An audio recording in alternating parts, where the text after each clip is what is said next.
Pemirsa, harga getah karet di tingkat petani terus melorot hingga menyentuh level Rp7.000 per kilogram. Kemerosotan harga ini dikeluhkan banyak petani karet seperti di Jambi. Apalagi ini terjadi di tengah kenaikan harga bahan kebutuhan pokok.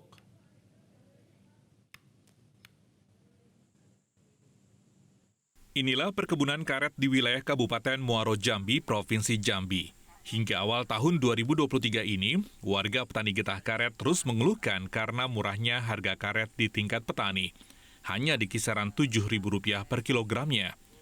Turunnya harga karet unggul ini tidak sepadan dengan kebutuhan pokok yang terus naik. Seperti petani di wilayah Kecamatan Sungai Gelam, Muaro Jambi ini. Dari tingkat penjualan sebelumnya mencapai Rp10.000 per kilogram, kini terus anjlok ke harga Rp7.000. Bahkan pernah sampai Rp5.000 dengan kondisi dan kualitas karet unggulan. Dampaknya sangat banyak, Pak. Itu kalau harga karet ini kan selama 10 tahun kalau tidak salah, Pak. Ini harganya Rp7.000, Pak. Jadi petani itu sangat mengeluh, Pak. Semua petani pekaret, Pak. Nah itu. Sembako mahal. Sembako mahal. Nah itu kalau bisa, Pak, harga karet itu dimaksimalkan lah, Pak. Kalau idealnya ya 10 ke atas lah sampai 15.000.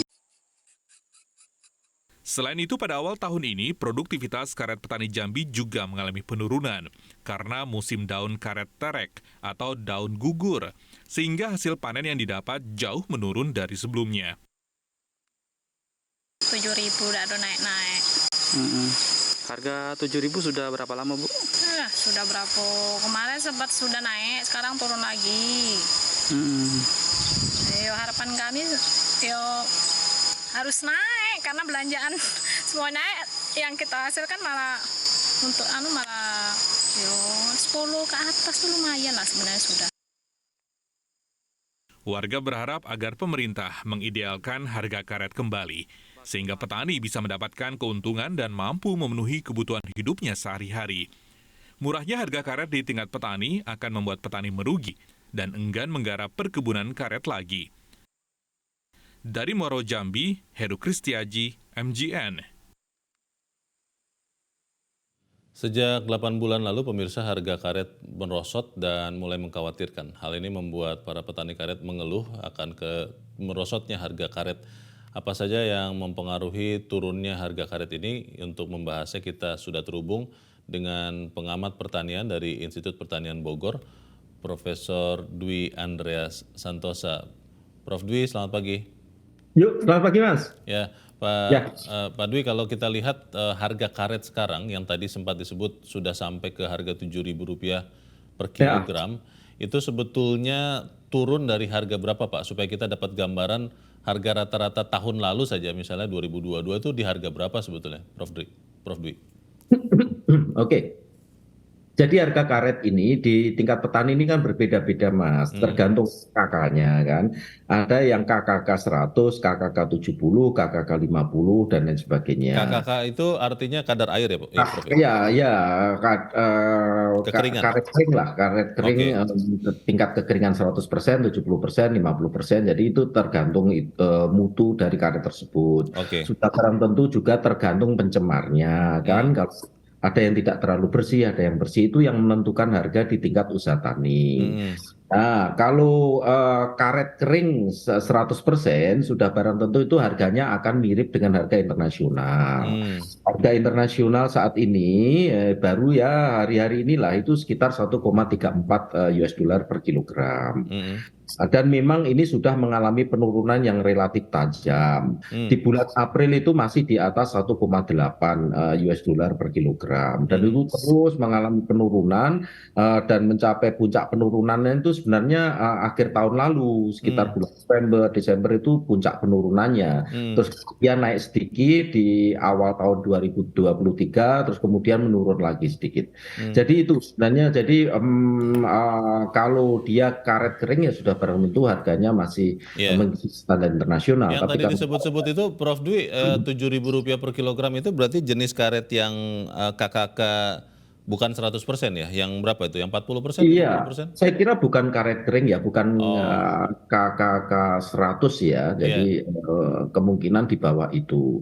Sebab kalau KKK 100 dengan harga 1,3 US dollar kan itu sudah oke. tinggi ya. Iya. Jadi Prof dikali Dwi, 15.000 ya. pengguna atau konsumen karet, konsumen terbesar karet hasil Indonesia ini siapa sebetulnya, Prof? Sebenarnya industri karet ini kan diserap di industri-industri mobil ya. Ah, Di industri mobil, Tiongkok, Jepang, Amerika itu merupakan penyerap-penyerap utama hmm, untuk karet alamiah ya. Karet ini kan ada dua, yang iya, satu natural rubber kan, hmm, karet ilmiah yang kita produksi dan juga diproduksi negara-negara tetangga kita. Kita kan nomor 2 di dunia ya setelah Thailand. hmm, Thailand yang pertama, produsen karet pertama, Indonesia kedua, ketiga Vietnam, lalu hmm, baru Malaysia. Malaysia oke, sebelumnya nomor 3. Jadi dan itu sebagian besar natural rubber ini diproduksi di Asia Tenggara. hmm, Jadi Indonesia sebenarnya bisa menetapkan kalau dalam arti melakukan perjanjian dengan Thailand katakanlah untuk hmm, menetapkan harga di tingkat internasionalnya hmm, atau mengatur produksinya. Dan di sini yang seringkali tidak kompak itu untuk mengatur produksi. hmm. Jadi sebetulnya kalau mau Indonesia bisa dalam tanda petik mengatur harga karet natural internasional dengan Thailand, begitu, Prof? Iya, sebenarnya bisa Hmm, memiliki kapasitas untuk melakukan itu. hmm, Hanya kalau kita melihat harga ya hampir semua komoditas di pasar internasional, ini kan seringkali tergantung pada isu juga kan ya. iya, Misalnya isu tahun 2023 ini akan terjadi resesi. hmm. Dan isu itu yang kemudian berimbas ke katakanlah penjualan mobil. Oh, oke, Kalau isu tersebut berimbas ke penjualan mobil, sudah barang tentu iya, berimbas langsung ke produsen ban mobil oke. kan. Ini, Dan akhirnya ke iya. petani kecil kita. Prof Dwi, ini saya memang juga kita harus cek ulang ya proyeksi otomotif di industri otomotif di Indonesia. Tapi Iya, beberapa orang kan mengatakan sebetulnya tahun ini kemungkinan masih akan kuat industri otomotif. Ada beberapa varian mobil baru itu bahkan yang sudah dipesan inden itu bisa sampai lebih dari 1 tahun. Kan aha. logikanya kan ketika mobil lebih banyak diproduksi, bannya juga akan lebih banyak dipakai, karetnya akan lebih baik. Apakah itu artinya memang secara real permintaan industri otomotif Indonesia memang sudah menurun terhadap permintaan karet Indonesia, Prof? Yo, sebenarnya kan tidak ada kaitannya kalau kita bicara harga karya internasional, kan Heeh. kaitannya dengan industri mobil internasional juga kan. Oh, Itu oke. tidak terkait dengan industri mobil Hmm, Indonesia, karena hmm. kan serapan karet kita kan sebagian besar karet kita ekspor. Berapa persen tuh, Prof? Oh ya, di atas 90% lah kita Di ekspor. atas 90% ekspor dan Iya, yang membeli itu adalah industri otomotif atau industri ban, Prof? iya. Industri otomotif dan kita mengimpor ban juga kan ya sebagian memang diproduksi Oh, di Indonesia juga oke. ban mobil. Jadi itu persoalannya sehingga Hmm, agak susah juga kita menetapkan harga internasional kalau terjadi pergerakan harga di luar harga karet itu sendiri. hmm. Kalau harga karet ini kan nanti dikendalikan juga oleh produksi. Iya, Lalu kemudian saya kurang tahu persis apakah ada semacam board gitu di Asia Tenggara sini untuk iya. menetapkan harga. Hmm, Sebenarnya kan pengaturan antara harga ini kan pengaturan dengan produksi dan iya, sudah tentu terkait juga dengan konsumsi iya. harga tersebut.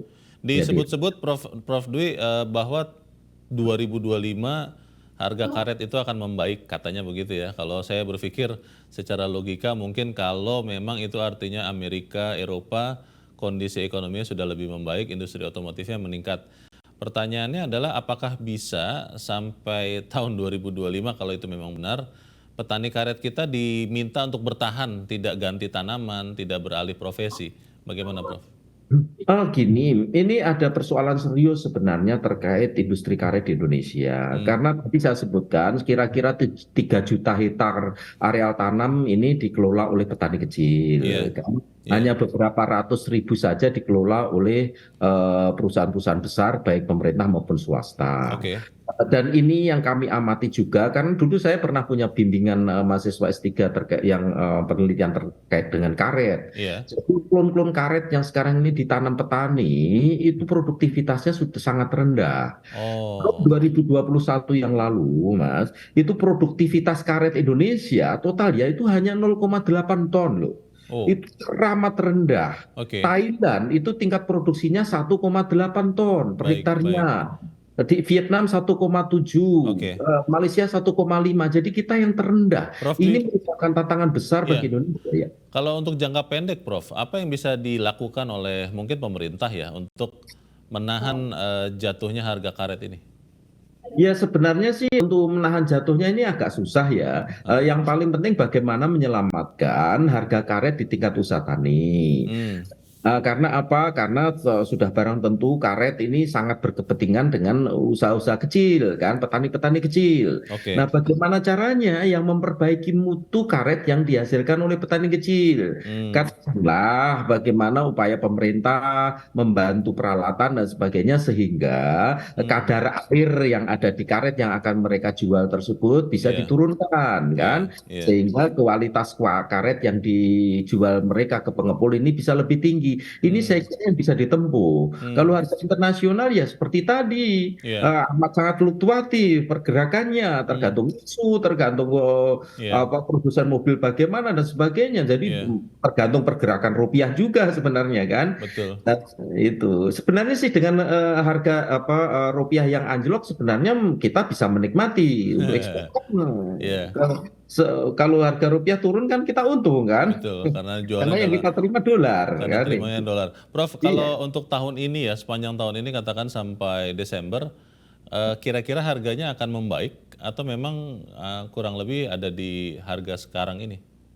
Iya, kurang lebih sih perhitungan saya seperti harga sekarang ya, sekitar berkisar di antara mungkin 130 1,3 sampai 1,4 US dollar per kilogramnya.